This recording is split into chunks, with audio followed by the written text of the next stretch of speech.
नमस्कार साथियों, स्वागत है आपका दृष्टि आईएएस के इनफोकस प्रोग्राम में। मेरा नाम है मनीष। किसी भी देश की कराधान प्रणाली उस देश की अर्थव्यवस्था की रीढ़ होती है, क्योंकि कराधान प्रणाली से उस देश की राजस्व व्यवस्था को स्थिरता मिलती है। इस स्थिरता से ही कोई भी देश अपने यहाँ आर्थिक समृद्धि और आर्थिक गतिविधियों के विस्तार की नींव को मजबूत करता है। हमारे देश में आज़ादी के बाद अगर कराधान व्यवस्था के अंतर्गत किसी सबसे बड़े सुधार का नाम लिया जाता है तो उसमें जीएसटी का नाम निश्चित रूप से आएगा। 1 जुलाई 2017 को जीएसटी रजीम की शुरुआत हुई और इसको संविधान के 101वें संविधान संशोधन अधिनियम के माध्यम से भारत में लाया गया। जीएसटी की सफलता की एक सबसे बड़ी वानगी यह है कि वर्ष 2017 में जब इसको लागू किया गया तो वर्ष 2017-18 में इसके माध्यम से कुल अप्रत्यक्ष कर संग्रह 7.19 लाख करोड़ रुपए का रहा और वर्ष 2023-24 में यानी 7 वर्ष की यात्रा में इसमें कर संग्रह एक वर्ष में 20.18 लाख करोड़ रुपए तक बढ़ गया। यानी जीएसटी में जो कर संग्रह की वृद्धि है वो बहुत तीव्र गति से हुई है और भारत में आर्थिक गतिविधियों के विस्तार को परिलक्षित करती है। आज जीएसटी के 7 वर्ष पूर्ण होने पर हम जीएसटी के संपूर्ण परिप्रेक्ष्य को इन फोकस प्रोग्राम में समझने का प्रयास करेंगे। सबसे पहले देखते हैं कि इस पूरे टॉपिक के अंतर्गत हम किन पक्षों पर बात करने वाले हैं। सबसे पहले हमने उस खबर को जान लिया है जिसके कारण ये पूरा टॉपिक चर्चा में है, यानी 1 जुलाई 2017 से जीएसटी व्यवस्था को लाया गया था। इसके पूरे 7 वर्ष हो गए हैं और इसी के कारण ये पूरा टॉपिक चर्चा में है। इसलिए हमारे लिए जानना सबसे पहले जरूरी है कि वस्तुतः वस्तु एवं सेवा कर यानी जीएसटी होता क्या है। इसके अंतर्गत जो एक पूरी व्यवस्था सबसे ज्यादा महत्वपूर्ण है वो है जीएसटी परिषद, जो जीएसटी से संबंधित महत्वपूर्ण निर्णय लेती है। तो जीएसटी परिषद को जानेंगे, फिर देखेंगे कि देश को जीएसटी का क्या लाभ हुआ है, इसके संबंध में किस प्रकार की चुनौतियां खड़ी हैं और इन चुनौतियों का किस प्रकार से समाधान हो सकता है, यानी आगे की राह क्या होगी। अंत में आपके लिए एक अभ्यास प्रश्न होगा जिसका उत्तर आपको कॉमेंट बॉक्स में कॉमेंट करके देना होगा। ये जो पूरा विषय है यूपीएससी की मुख्य परीक्षा के सामान्य अध्ययन प्रश्न पत्र 3 से जुड़ता है, उसके भारतीय अर्थव्यवस्था जैसे खंडों से जोड़ करके आप इसे देख सकते हैं। साथ ही जीएसटी की जो पूरी व्यवस्था है वो संविधान के 101वें संविधान संशोधन अधिनियम के माध्यम से लाई गई थी और इस प्रकार से इसे आप संविधान के खंडों जैसे से जोड़ करके यानी प्रश्न पत्र 2 से भी जोड़ करके देख सकते हैं। तो चलिए टॉपिक की शुरुआत करते हैं, लेकिन उससे पहले आप हमारे चैनल को सब्सक्राइब जरूर करिए और बेल आइकन दबाइए ताकि हमारे सभी प्रोग्राम का नोटिफिकेशन आपको मिल सके, इन प्रोग्राम से आप जुड़ सके, इनका लाभ उठा सके। इन सभी प्रोग्राम की पीडीएफ फाइल आपको इनफोकस दृष्टि आईएएस के टेलीग्राम चैनल पर उपलब्ध कराई जा रही है। डिस्क्रिप्शन में दिए गए लिंक पर जाकर के पीडीएफ फाइल डाउनलोड आप लोग कर सकते हैं। तो खबर हमने जान ली है और सबसे पहले हम जीएसटी जानते हैं कि जीएसटी क्या है। जीएसटी वस्तुतः एक मूल्य वर्धित कर प्रणाली है, यानी आप कह सकते हैं कि एक प्रकार का वैल्यू एडिड टैक्स है। वैल्यू एडिड टैक्स का क्या मतलब होता है? किसी वस्तु के प्रारंभिक उत्पादन की शुरुआत से लेकर के उसकी बिक्री तक जितना भी इसमें मूल्यवर्धन होता है अलग अलग स्टेज पर, उसके हिसाब से इसमें कर प्रणाली को तय किया जाता है। इसलिए इसको वैल्यू एडिड टैक्स कहते हैं, यानी किसी वस्तु के निर्माण में जैसे जैसे उसकी वैल्यू में बढ़ोतरी होती चली जाती है उसी के हिसाब से उस पर टैक्स लगाया जाता है। तो जीएसटी भी इसी प्रकार का एक वैल्यू एडिड टैक्स है, एक मूल्यवर्धित कर प्रणाली के अंतर्गत आता है। ये भारत में वस्तुओं और सेवाओं की आपूर्ति पर लगाया जाता है और एक प्रकार की अप्रत्यक्ष कर प्रणाली के अंतर्गत आता है, यानी ये व्यक्ति पर सीधे नहीं लगाया जाता बल्कि व्यक्ति के उपभोग पर लगाया जाता है।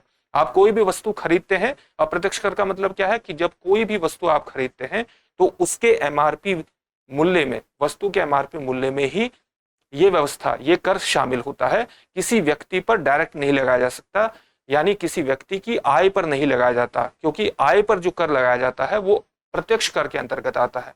तो ये एक प्रकार के वस्तुओं के और सेवाओं का जो आपके द्वारा उपभोग किया जाता है उस पर लगाया जाने वाला अप्रत्यक्ष कर है। ये व्यवस्था कब से लागू हुई थी? 1 जुलाई 2017 से ये व्यवस्था लागू हुई थी और किस संविधान संशोधन के माध्यम से लागू हुई थी?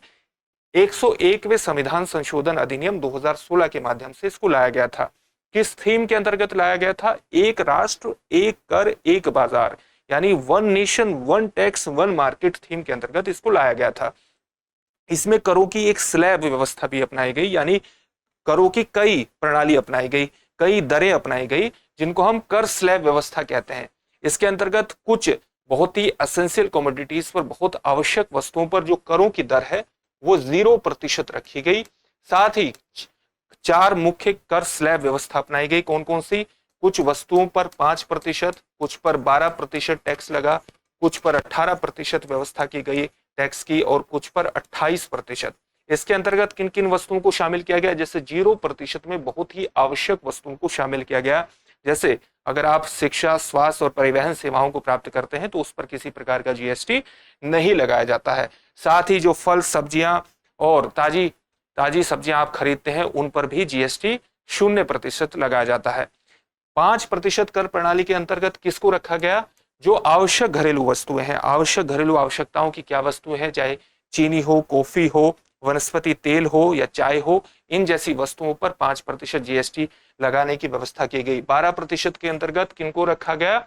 12% के अंतर्गत प्रसंस्कृत खाद्य पदार्थों को, यानी प्रोसेस्ड फूड को इसके अंतर्गत रखा। प्रोसेस्ड फूड में कौन कौन सी चीजें आ जाती हैं? जैसे पनीर आ जाता है, घी आ जाता है। अधिकांश वस्तुओं को 18% जीएसटी के अंतर्गत रखा गया, और इसमें अधिकांश वस्तुओं में कौन कौन सी चीजें आती हैं? जैसे आपके कपड़े, जूते और सामान्य इलेक्ट्रॉनिक सामान इसके अंतर्गत आ जाते हैं। जो लग्जरी आइटम है, लग्जरी आइटम को 28% जीएसटी के अंतर्गत रखा गया, और इसके अंतर्गत जो हाई एंड इलेक्ट्रॉनिक्स हैं, हाई एंड इलेक्ट्रॉनिक्स के साथ साथ जो आप 5 स्टार होटल में सेवाएं प्राप्त करते हैं या मूवी टिकट लेते हैं, इन जैसी वस्तुओं को 28% टैक्स व्यवस्था के अंतर्गत रखा गया। साथ ही आपको एक और अंतर समझना चाहिए कर स्लैब के अलावा, कि आपने सुना होगा कि जीएसटी व्यवस्था में 3 चीजें, एक इंटीग्रेटेड जीएसटी का नाम सुना होगा, एक सेंट्रल जीएसटी का नाम सुना होगा, और एक आपने स्टेट जीएसटी का नाम सुना होगा। इसमें क्या अंतर है? मान लिया ये पूरा भारत है और इसमें अलग अलग राज्य हैं, तो एक राज्य में वस्तुओं और सेवाओं की जो आपूर्ति होती है, एक राज्य के जो भीतर वस्तुओं और सेवाओं की आपूर्ति होती है, इस पर, इन वस्तुओं और सेवाओं पर जो केंद्र द्वारा कर लगाया जाता है उसको हम सेंट्रल जीएसटी बोलते हैं। इन्हीं वस्तुओं और सेवाओं की आपूर्ति पर जो स्टेट द्वारा जीएसटी लगाया जाता है उसको हम एसजीएसटी बोलते हैं, यानी स्टेट जीएसटी बोलते हैं। जबकि इंट्रा स्टेट यानी इंटर स्टेट मतलब एक राज्य से दूसरे राज्य में वस्तुओं और सेवाओं की जब आपूर्ति लगाई जाती है तो केंद्र द्वारा कौन सा कर लगाया जाता है? इंटीग्रेटेड जीएसटी लगाया जाता है। तो जीएसटी को आप 3 भागों में इस प्रकार से बांट सकते हैं। साथ ही वस्तुओं का जो आयात किया जाता है, आयात पर भी इंटीग्रेटेड जीएसटी लगाया जाता है। तो इसलिए आपके सामने जब भी आप किसी होटल में जाते होंगे, किसी रेस्टोरेंट में जाते होंगे, तो आपके साथ जो बिल आता होगा, तो बिल में आप देखेंगे कि उसमें सेंट्रल जीएसटी और एसजीएसटी दोनों लिखा होगा। तो उसी के कारण ये पूरा जीएसटी की जो व्यवस्था है वो आईजीएसटी, सीजीएसटी और एसजीएसटी में इस तरह से विभाजित रहती है। जीएसटी के संबंध में जो महत्वपूर्ण निर्णय लेने वाली संस्था है वो है जीएसटी परिषद। जीएसटी परिषद का केंद्र और राज्यों के संयुक्त मंच के रूप में इसकी स्थापना की गई थी। 101वें संविधान संशोधन अधिनियम के माध्यम से हमारे देश के संविधान में एक नया अनुच्छेद जोड़ा गया था, जिसको हम कहते हैं आर्टिकल 279A। आर्टिकल 279A, ये 279A भी होना चाहिए यहाँ। तो आर्टिकल 279A के क्लोज 1 में व्यवस्था की गई थी संयुक्त मंच के रूप में जीएसटी परिषद की। और जीएसटी परिषद के गठन के संबंध में ये कहा गया था कि इस परिषद की अध्यक्षता करेंगे केंद्रीय वित्त मंत्री। केंद्रीय वित्त मंत्री इस परिषद की अध्यक्षता करेंगे या करेंगी, वही इसकी अध्यक्ष होंगी, और साथ ही इसके सदस्य के रूप में केंद्रीय राज्य वित्त मंत्री भी होंगे। अलग अलग राज्यों का प्रतिनिधित्व करने के लिए अलग अलग राज्यों के वित्त मंत्री इसके सदस्य होंगे, और वित्त मंत्री अगर उपस्थित नहीं है तो उस राज्य द्वारा नामित कोई भी व्यक्ति राज्य का प्रतिनिधित्व कर सकता है। तो राज्यों के वित्त मंत्री या राज्यों द्वारा नामित किसी व्यक्ति, साथ ही केंद्रीय राज्य वित्त मंत्री और केंद्रीय वित्त मंत्री द्वारा मिलकर के ही जीएसटी परिषद की स्थापना होती है। स्थापना के अंतर्गत उद्देश्य क्या बताया गया है? आर्टिकल 279A के अंतर्गत परिषद का उद्देश्य है जीएसटी से संबंधित महत्वपूर्ण मुद्दों पर संघ को और राज्यों को सिफारिश करना, केंद्र सरकार को, राज्य सरकारों को सिफारिश करना। जीएसटी परिषद ही यह तय करती है कि कौन सी वस्तु और सेवा ऐसी होगी जिसे जीएसटी रजीम के अंतर्गत जीएसटी शासन के अधीन लाया जा सकता है, या किसी वस्तु को जीएसटी रजीम से छूट प्रदान की जा सकती है। साथ ही एक मॉडल जीएसटी कानून किस प्रकार का होगा, इसकी सिफारिश भी जीएसटी परिषद करती है। इसके अलावा जीएसटी के विभिन्न स्लैब दरों पर क्या निर्णय लिया जा सकता है, किस वस्तु को शामिल किया जा सकता है जीएसटी स्लैब दरों के अंतर्गत और किस वस्तु को बाहर किया जा सकता है, इसकी सिफारिश भी जीएसटी परिषद करती है। जैसे आपको पता होगा कि जो पेट्रोलियम उत्पाद है उन्हें जीएसटी के दायरे से बाहर रखा गया है। तो भविष्य में अगर इस बात का निर्णय होगा कि क्या पेट्रोलियम उत्पादों को जीएसटी व्यवस्था के अंतर्गत लाया जाए या ना लाया जाए, तो इसमें जो सबसे महत्वपूर्ण निर्णय लेगी वो जीएसटी परिषद ही लेगी, क्योंकि इसमें राज्यों का भी प्रतिनिधित्व है और केंद्र सरकार का भी प्रतिनिधित्व है। केंद्रीय वित्त मंत्री इसकी अध्यक्षता करते हैं। तो ये जीएसटी परिषद की व्यवस्था है। अब हम देखते हैं कि जीएसटी की जो पूरी व्यवस्था आई है, इसको लाने से भारत में किस प्रकार से लाभ हुआ है। आप जानते हैं कि पहले राज्य अपने अलग अलग तरह के अप्रत्यक्ष कर लगाते थे और केंद्र द्वारा भी अलग अलग तरह के अप्रत्यक्ष कर लगाए जाते थे, सेल्स टैक्स वगैरह लगाए जाते थे। तो जीएसटी ने क्या किया, इन सभी अप्रत्यक्ष करों को, चाहे वो राज्य द्वारा लगाए गए हों या केंद्र सरकार द्वारा लगाए गए हों, इनकी एक सामूहिक व्यवस्था कर दी। इनको सभी को एक कर में समेट दिया, जिसको हम जीएसटी के नाम से जानते हैं। तो इसने क्या किया कि कई अप्रत्यक्ष करों को प्रतिस्थापित कर दिया और एक सरलीकृत कर व्यवस्था हमारे सामने आई, एक बहुत ही सरल कर व्यवस्था हमारे सामने आई जीएसटी के रूप में, जिससे इस पूरी व्यवस्था का अनुपालन करना, इसका पालन करना हमारे लिए आसान होता चला गया और अलग अलग तरह के व्यवसायों के लिए कागजी कार्रवाई कम होती चली गई। तो ये जीएसटी का एक बहुत बड़ा फायदा हुआ।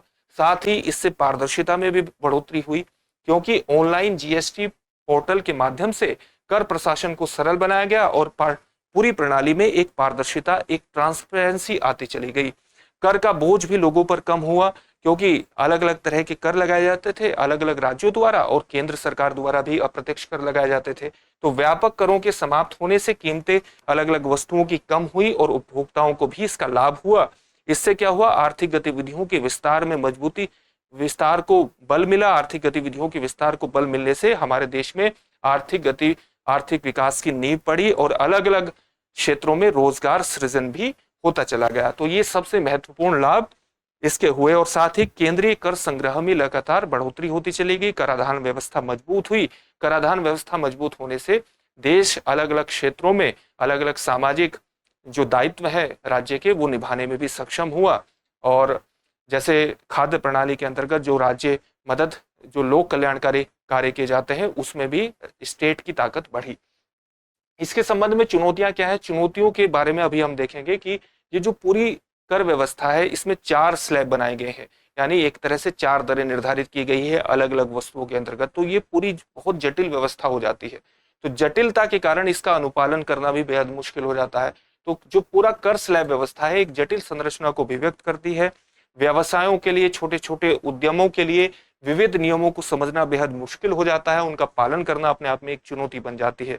साथ ही जीएसटी की पूरी व्यवस्था को लागू करने के लिए प्रौद्योगिकी और बुनियादी ढांचे की तैयारी मजबूत होनी चाहिए। जीएसटी का जो सफल कार्यान्वयन है, सफल इंप्लीमेंटेशन है, वो तभी हो सकता है जब मजबूत तकनीकी बुनियादी ढांचा मौजूद हो, क्योंकि उसी पर यह निर्भर करती है। लेकिन व्यवसायों के बीच तकनीकों को अपनाना, एडवांस टेक्नोलॉजी को अपनाना, और हर व्यवसाय, कोई भी व्यवसाय किस गति से किसी टेक्नोलॉजी को अपनाता है, उसमें एक समानता नहीं है, बल्कि अलग अलग व्यवसायों का टेक्नोलॉजी को अपनाने का जो क्षमता है और जो दर है, वो अलग अलग प्रकार की है। तो इस असमानता के कारण जो जीएसटी नेटवर्क है, वो निर्बाध रूप से कामकाज नहीं कर पाता, निर्बाध रूप से नहीं चल पाता, उसमें एक बाधा देखने को मिलती है। साथ ही सभी राज्यों में एकाधिक पंजीकरण की व्यवस्था की भी आवश्यकता पड़ती है, यानी एक ऐसा व्यवसाय जो कई राज्यों में फैला हुआ है, उसे हर राज्य में अपने आप को पंजीकृत कराना पड़ता है। इसी को कहते हैं एकाधिक पंजीकरण व्यवस्था। पंजीकरण की ये जो बहुल व्यवस्था है, ये प्रशासनिक बोझ को बढ़ाती है और Akhil Bharatiya, all India level पर जो उपस्थिति वाले जो ऐसे व्यवसाय हैं जो ऑल इंडिया लेवल पर चलते हैं, उनके लिए इस पूरी जीएसटी व्यवस्था के अनुपालन की लागत को बढ़ा देती है और जिससे लॉजिस्टिक चुनौतियां उत्पन्न होती हैं। तो ये कुछ महत्वपूर्ण चुनौतियां हैं। साथ ही हमारे पास ऐसी कोई केंद्रीय व्यवस्था नहीं है कि अगर जीएसटी के अंतर्गत किसी प्रकार के विवाद खड़े हो जाएं, चाहे वो सेंटर और राज्यों के बीच हो या व्यवसायों के बीच हो, तो उन्हें निपटाने की कोई एक ट्रिब्यूनल जैसी व्यवस्था हो। हालांकि वर्ष 2019 में एक ट्रिब्यूनल को बनाने का, एक जो जीएसटी ट्रिब्यूनल है, न्यायाधिकरण है, उसको बनाने की बात कही गई थी, लेकिन वो अभी तक फलीभूत नहीं हो पाई है। तो वो भी अपने आप में एक चुनौती बनी हुई है। आगे की राह क्या होनी चाहिए? आगे की राह वही होनी चाहिए कि जीएसटी के संबंध में जो चुनौतियां हैं, अगर उन चुनौतियों को समाप्त कर दिया जाए तो वो आगे की राह होगी। जैसे कर संरचना को सरल बना दिया जाए, उसका रैशनलाइजेशन कर दिया जाए, उसको तर्क संगत बना दिया जाए, कर स्लैब की संख्या को कम किया जाए। अभी 0% के अलावा 5%, 12%, 18%, 28% की पूरी व्यवस्था खड़ी की गई है। इसको हम 3 दरों में परिवर्तित कर सकते हैं, 2 दरों में परिवर्तित कर सकते हैं, जिससे जीएसटी की कर संरचना सरल हो जाएगी, लोगों के लिए इसको समझना आसान हो जाएगा। एक समान कर प्रणाली की तरफ बढ़ेंगे, अधिक स्पष्टता होगी, व्यवसायों के लिए इनका अनुपालन करना आसान हो जाएगा, कर दायित्वों को निभाना आसान हो जाएगा। इसी तरह से इनका अनुपालन प्रक्रियाएं सुव्यवस्थित भी हो जाएंगी। अनुपालन प्रक्रियाओं को सुव्यवस्थित करना बेहद जरूरी है। व्यवसायों पर प्रशासनिक जो बोझ है उसको भी कम करने की आवश्यकता है, और कम करने के लिए रिटर्न फाइलिंग प्रक्रियाओं में सामंजस्य स्थापित करना, समय पर रिफंड सुनिश्चित करना, टैक्स फाइलिंग के लिए उपयोगकर्ताओं के अनुकूल इंटरफेस को लागू करना, ये सारी चीजें बेहद आवश्यक है ताकि जीएसटी की पूरी प्रणाली को न केवल सरल बनाया जाए बल्कि सरल बना करके उसके अनुपालन को भी सुनिश्चित किया जाए और उसमें प्रौद्योगिकी का तेजी से समावेश हो सके। संदिग्ध लेन देन की पहचान करने के लिए जो एडवांस्ड डेटा एनालिटिक्स है और जो एडवांस्ड प्रौद्योगिकी है उसका उपयोग करने की आवश्यकता है, जैसे आर्टिफिशियल इंटेलिजेंस का प्रयोग किया जा सकता है। साथ ही धोखाधड़ी की प्रथाओं को रोकने के लिए कड़े दंड जैसी व्यवस्था को लागू किया जा सकता है। अगर कोई भी फर्म जीएसटी का अनुपालन नहीं करती है, गैर अनुपालन करती है, तो कड़े दंड की व्यवस्था इस पूरी प्रणाली को सुगम बना सकती है ताकि लोगों में डर रहे कि वो धोखाधड़ी ना करें। साथ ही किसी भी तरह की विवाद की स्थिति से निपटने के लिए जीएसटी न्यायाधिकरण की स्थापना भी बेहद आवश्यक है। तो इस तरह से हम आगे बढ़ सकते हैं, जीएसटी को बहुत सुगम बना सकते हैं। इसके संबंध में एक प्रश्न देखेंगे, लेकिन उससे पहले आपके लिए एक सूचना है, और सूचना यह है कि दृष्टि IAS current affairs module course 2024 प्रारंभ कर रहा है। इसकी जो लाइव ऑनलाइन फॉर्म में क्लासेस होंगी 6 जुलाई से प्रारंभ हो रही हैं। एडमिशन इसमें प्रारंभ हो चुके हैं। अधिक जानकारी के लिए आप इस नंबर पर कॉल कर सकते हैं। प्रश्न देखते हैं। प्रश्न क्या है? भारत में जीएसटी व्यवस्था को किस संविधान संशोधन अधिनियम के माध्यम से स्थापित किया गया था? आपको संविधान संशोधन अधिनियम बताना है जिसके माध्यम से जीएसटी व्यवस्था हमारे देश में स्थापित हुई। कौन कौन सा ऑप्शन है आपका? 97वां संविधान संशोधन अधिनियम, 101वां संविधान संशोधन अधिनियम, 106वां संविधान संशोधन अधिनियम या 122वां संविधान संशोधन अधिनियम? इस प्रश्न का उत्तर आप हमें कमेंट बॉक्स में कमेंट करके जरूर दीजिए। फिर से एक नए सेशन में आपसे मुलाकात होगी। धन्यवाद।